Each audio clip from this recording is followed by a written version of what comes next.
All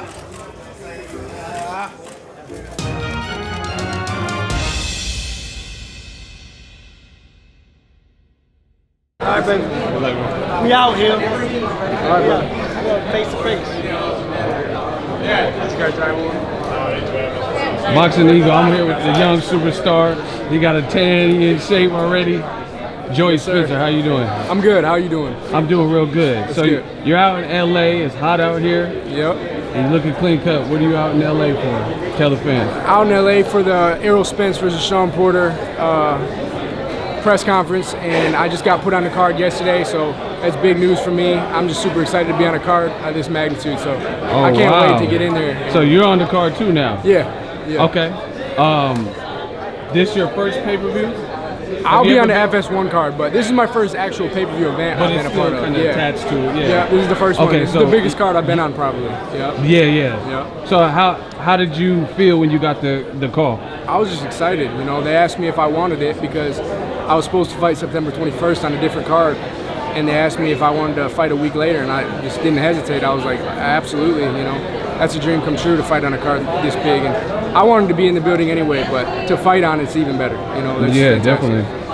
How do you feel having a pretty decent turnaround, pretty quick? I'm happy with it because, you know, I want to keep making progress. You know, I want to keep making progress, and that's the best way to stay in the ring, you know, and stay in the ring in actual fights, you know, because I'm always working, but it's good to gain experience and more rounds, and I want to get in there with another tough guy. It's going to, you know, stand up to my shots and take me to distance, hopefully, or at least a few rounds. So I'm excited. I gotta ask you, how does it feel? Some people that train in the same gym that you previously trained in, Mario Barrios, people like Anthony Durrell, they're also on the card. How does it feel to see, you know, kind of stable mates and friends kind of coming up and leveling up at the same time you are? Oh, it's just exciting, you know. Mario Barrios is fighting for a title. That's awesome. I can't wait to watch him.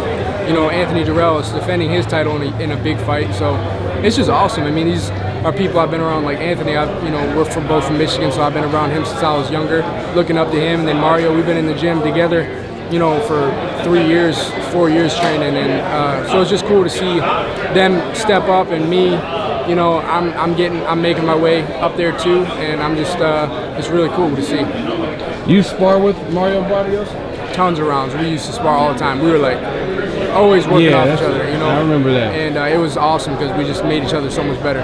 What does he do well? He's pretty big for his division because you're pretty big, and he's tall. He got some length to him. What did he do well from those sparrings that you can remember? He's got a really strong right hand. That's what I remember. I remember him clipping me a few times with that right hand, and he's also got a great jab.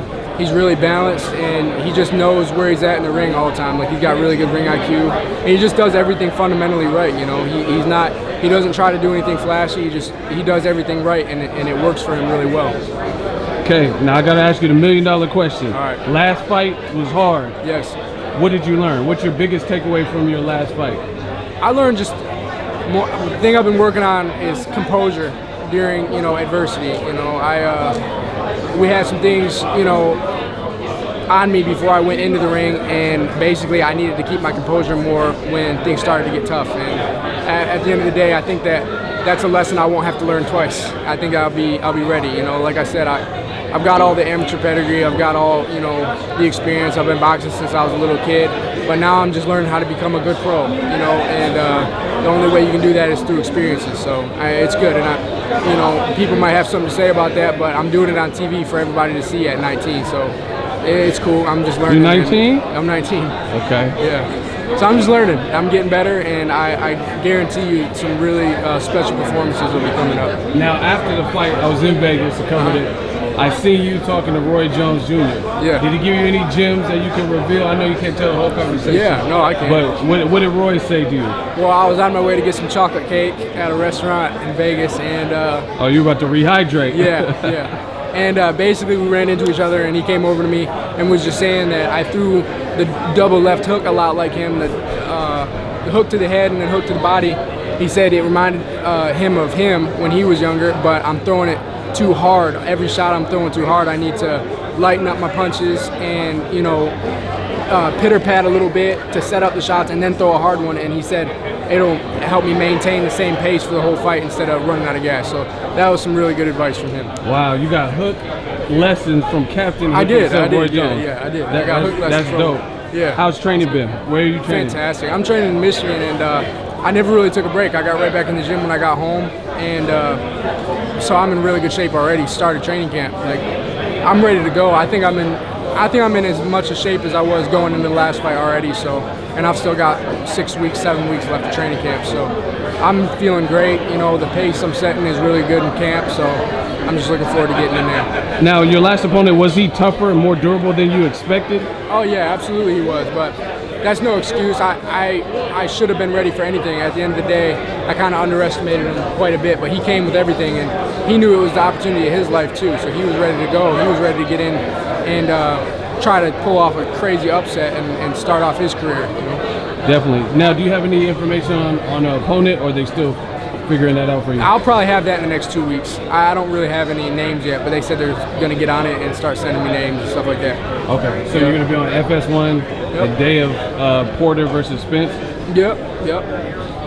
Getting right back in there. Yeah, I'm excited. I can't wait. What do you think of the main event and the co-feature? So we'll start with David Benavidez versus Darrell. I got to go with my man Darrell. You know, he's from Michigan. I like David Benavidez a lot. He's always been really good to me, but I'm supporting Anthony. You know, we came up together. I came up underneath him, and those are my guys. And I think that he's got the power and the way the matchup's going to come up. I think he can do it. I'm looking forward to seeing that fight, though. Both great guys, you know. And then Spence Porter. That one I don't really have I can't pick a winner on it. I don't know. I really don't. I know that anything can happen, and I know that it kind of depends on what Porter comes to the table, because sometimes he tries to box, but most of the time he tries to be aggressive. And then Spence, he just showed against Mike Garcia, he can kind of sit back and use the jab and, you know, play it a little bit more safe and box.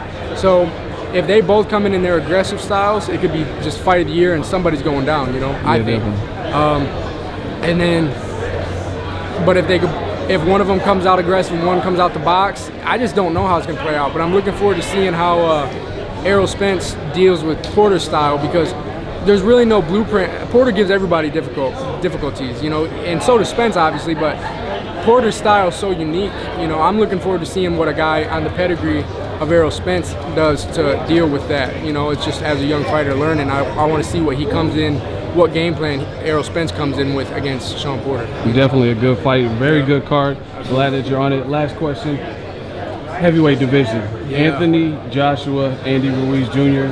There's having some back and forth. What do you think in the rematch? Who do you favor? I favor Andy Ruiz. I think you kind of have to. I think he's in Anthony Joshua's head at this point. I think that. Were you shocked in the first fight? Oh, dude, I was so shocked. I couldn't believe it. I could not believe it. I bet on Anthony Joshua having him out of there by like the 6th round. Okay. And then he dropped him, and I was like, okay, yeah, this is going that way. You know, it's about to be over. And he got caught. But the thing is, Andy Ruiz knows all he's got to do is take Anthony Joshua's best shot, but he knows he can take Anthony Joshua's best shot, and he knows Anthony Joshua can't take his best shot.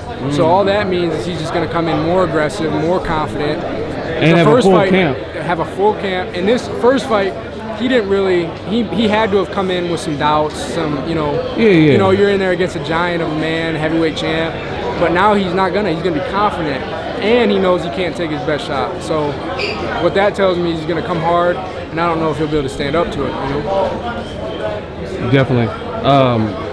Wilder versus the winner. Who would you favor? Do you see Wilder. either guy beating Wilder? Yeah, no. I think.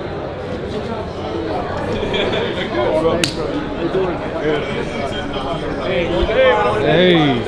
Oh, for sure. Mario Barrios in the building. Man, don't let him crash my interview, okay? He'll get his own time. Wow. So you don't see necessarily either guy beating Wilder?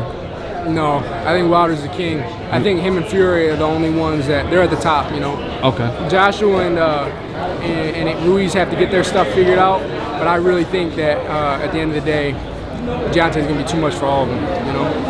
Definitely. Where can the fans follow you to stay in touch with your journey? Follow me on Instagram at Joey D. Spencer, and follow me on Twitter at JSNation_. That's it. All right, we look forward to you. Have a great camp. Thanks, bro. And I'll check in with you guys at the fight. Appreciate it. Ego. Thank you, guys. Thank you. So if you enjoyed this video and want more content like this on the channel, you can show your appreciation by going to the PayPal donate button or the YouTube support button, and you can donate any amount that you feel is equivalent to the value of this video. Much more to come. Thank you guys for your support. Boxing Ego, the future of boxing.